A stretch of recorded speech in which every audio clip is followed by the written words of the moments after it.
Бүгінгі видеомызда 9 сынып бойынша 4 бөлімнің, яғни Python бағдарламалау тілінде алгоритмдерді программалаудың 4-5 бөліміне тоқталамыз. Бұл жерде элементтердің орнын ауыстыру бөлімінің үй тапсырмасы орындалатын болады.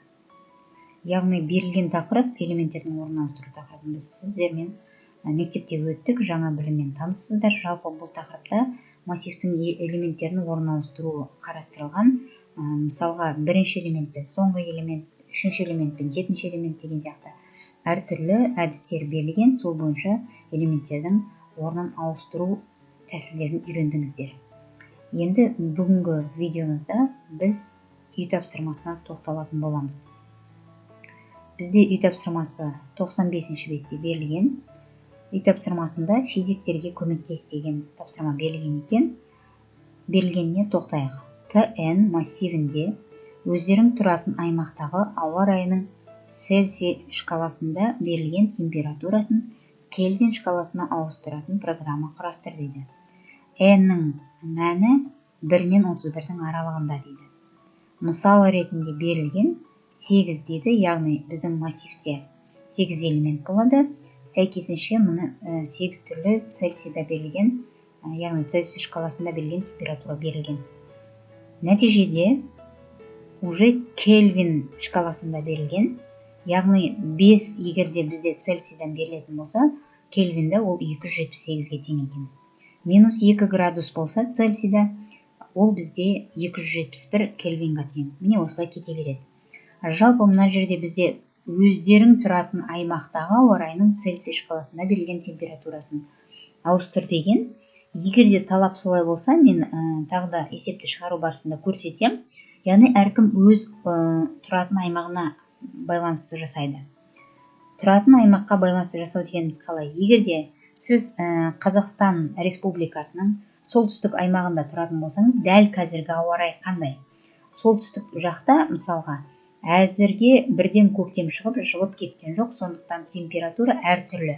Бір күні 0 болуы мүмкін, бір күні 5 градус жылы болуы мүмкін, бір күні минус 1 градус көрсетуі мүмкін, немесе бір күні 10-15 градусқа дейін жылы баруы мүмкін.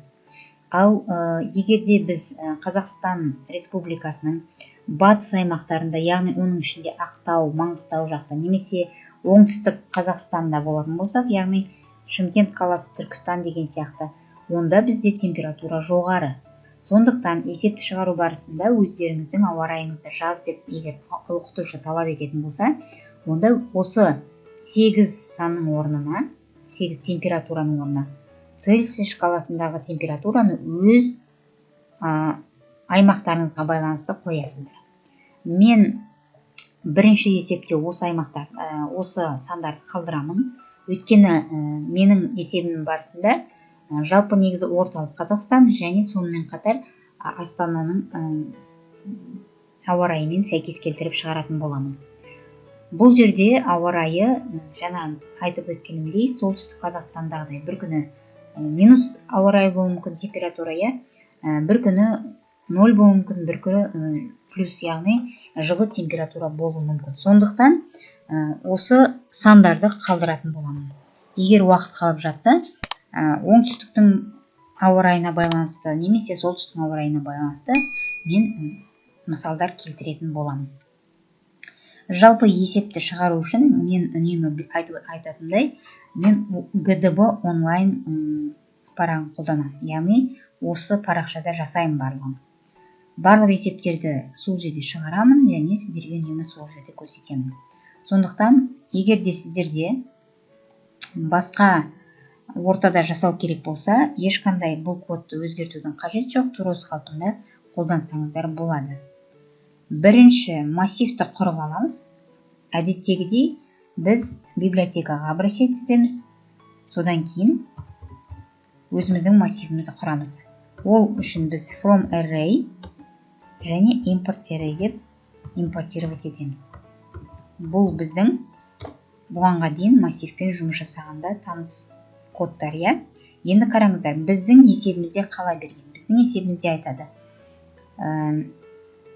TN массиві дейді, сондықтан мен T әрпін қолданамын массивтің аты ретінде. Array I деп жаздық. Бұл бізде массив құрып жатырмыз, білеміз, иә? Енді мен n-ға мән берем. Жалпы n тең 8 деп кетсем болады. Не себепті? Өйткені мысалда нақты 8 деп келтірілген. Бірақ біз білеміз, иә, кодымыз универсальды болу үшін бұл n-ға мәнді қолданушы өзі енгізетіндей болу керек. Яғни пернетақтадан кез келген санды енгізу арқылы массивтің ұзындығын білдіре алады. Олай болса, әрі қарай n-нің мәнін пернетақтадан енгізетіндей етіп ұйымдастырамыз. Ол үшін int input, int бізде берілген санды, яғни пернетақтадан қолданушымен енгізілген санды бүтін санға айналдырады. n тең, мына жерде бос орындарды ұмытпаймыз, иә? Жалпы кодты түсінікті болу үшін мына жерге комментарий қалдырып кетсек болады. n бізде не деп айттым? Массивтің ұзындығы деп айтқан болатын. Келесі ретте t тең 0 көбейтілген n-ға. Жалпы Python'ның синтаксисін міндетті түрде қолданыңыздар, шатастырмай дұрыстап жазуға тырысыңыздар.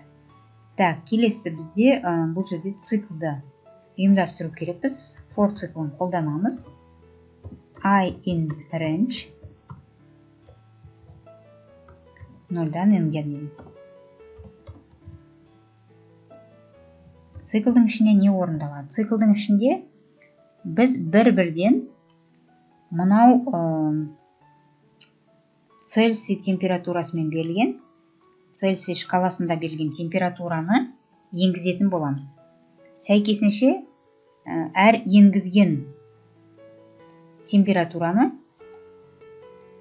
Кельвин шкаласында алып отыратын боламыз.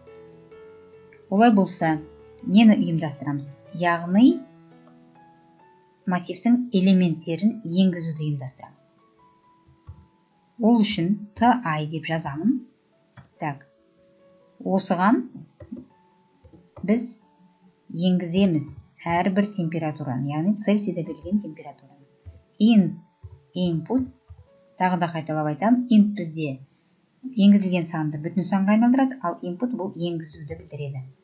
Енді мына жерде жазсаңыздар да болады, немесе жазбай кетсеңіздер болады. Мен нақтырақ түсініктірек барлығына болу үшін бұл жерде бірден енгізуді бұлай ұйымдастырып кеткенді жөн деп санамын. ti дегеніміз, яғни нені білдіреді? Осы массивтің элементтерін білдіреді. Мына жерде input болғандықтан, енгізу оператор болғандықтан, i-ды біз ұйымдастыра алмаймыз, яғни ол 0, 1 деп индекс ауысып тұру үшін. Сондықтан ауыстырмай-ақ, яғни i бізде индексті білдіретін болғандықтан, мен осы қалпында қалдырамын және осылай ұйымдастырған жөн деп таптым. Егер сіздерге бұлай қажет болмаса, сіздер ешқандай мынау input-тағы жақшаның ішіне ешнәрсе жазбай кетсеңіздер болады. Уақыт қалып жатса, соңынан бұны өшіріп, қалай болатын экранда нәтижені көрсетемін. Келесі қадамда не істейміз? Келесі қадамда біз енгізілген, мынау берілген Цельсий шкаласында берілген температураны Кельвинге алмастырамыз. Кельвин шкаласына ауыстыру үшін оның арнайы формуласын қолданамыз. Яғни, мен тағы бір айнымалы аламын, ол К болсын, яғни Кельвин болғандықтан. Енді оны не істейміз? Оның, яғни Цельсий температурасында берілген мәнді, яғни температураны, Цельсий шкаласындағы температураны. Ол бізде ti біздің. Осыған қосамыз 273,15. Яғни Кельвинге ауыстыру формуласы міне осы түрде болады. Одан кейін біз не істейміз? Келесі жолды ұйымдастыру, ол яғни Кельвинге ауысқан температураны экранға шығару. Олай болса, принтті қолданатын боламыз. Print К деп қана жазсақ болады, бірақ мен әдеттегідей жауаптың толық шыққанын қалаймын, сондықтан толық жазатын боламын. Тек К деп жазсаңыздар да ешқандай қате емес екенін өздеріңіз білесіздер. Мен бұл жерде не ұйымдастыруым келеді? Кельвинді мына жерде қараңыздар. Мен айттым, Кельвинді біз 273,15 дедік. Мына жерде нақты сан болды, және бөлшек санның 15, яғни нүктеден кейінгі 2 саны бар. Ал есепте мысал ретінде бергенде 278, 271 деп бүтін сан қолданылған, нақты сан емес.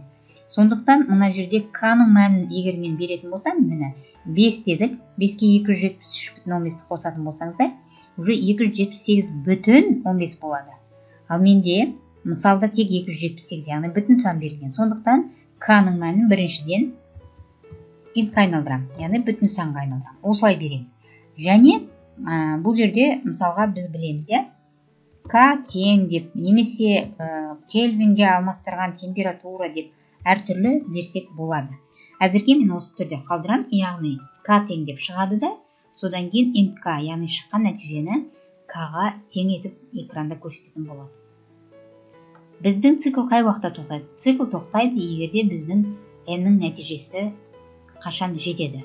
N бізде есептің берілгені бойынша 8, бірақ ол 1-ден 31-ге дейін болады деген.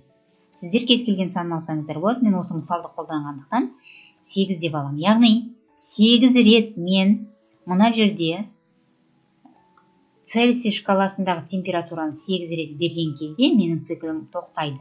Бірақ әр енгізген сайын мен бірден результатын көремін. Өйткені циклдың ішінде менде принт орналасқан. Жақсы, олай болса орындауға жіберіп көрейік. Ранды басамыз. N-ді сұрап тұр. N-ді мен 8 деп айттым мәнін. Сәл көтерейін экранды барлық көрініп тұру үшін. Енді TI дейді. Міне, маған бірінші элемент сұрап тұр. 5. Жауабы к тең 278. Тексереміз. Есепте берілгені 5 деген бірінші санның жауабы 278. Бірден қарап алып, минус 2 бізде 271, 7 болса 280 болады екен. Енді екінші мәнді сұрап тұр, бұны енгіземіз. Минус 2 теріс сан. Жауабы 271.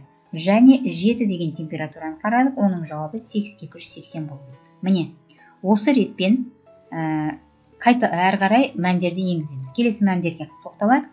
12, 0, минус 17 дейді. 12-ні береміз. 0-ді береміз.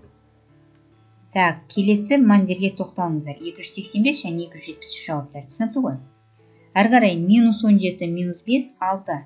Минус 17-ні беріп көрейік. Жауап шықты. 256 дейді. Және минус 5-ті беріп көреміз. Сонымен қатар 6-ны береміз.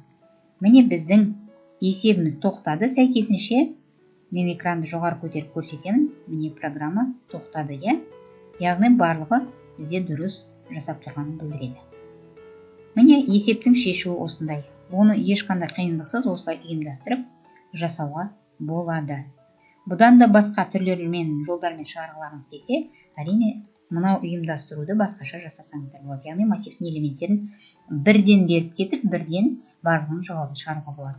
Жаңа айтқанымдай, мына жерде ешқандай мән бермей қалдыруға болады. Ол жағдайда міне қараңыздар, түсініксіздеу болуы мүмкін. Так, мен жақшаның біреуін өшіріп кеттім. Қайта жіберем. Міне n-ді сұрады ғой 8. Бірақ бос орынға түсіп, мына жерде не енгізу керек екені сәл түсініксіздеу болып тұрған сияқты. Сондықтан мынандай ұйымдастыруларды міндетті түрде жасағандарыңыз дұрыс болады. Яғни менде түсінікті болып тұр. Т, I. Не істеймін? Яғни айдың мәнін беру керек. Яғни массивтің элементін енгізу керек екені түсінікті болып тұрады. Бұлай жасауға болады, бұлай жасамасаңыздар да болады. Мына жерде де басқаша ұйымдастыруға болады, ол еш қате екендігін білдірмейді. Міне бүгінгі есептің шешімі осындай. Сонымен біз бүгінгі видеода висектерге көмектес есебін толығымен орындап шықтық. Егер сұрақтарыңыз болса, комментарийға қалдырыңыздар. Видеоны лайк басып, каналға тіркелуді ұмытпаңыздар.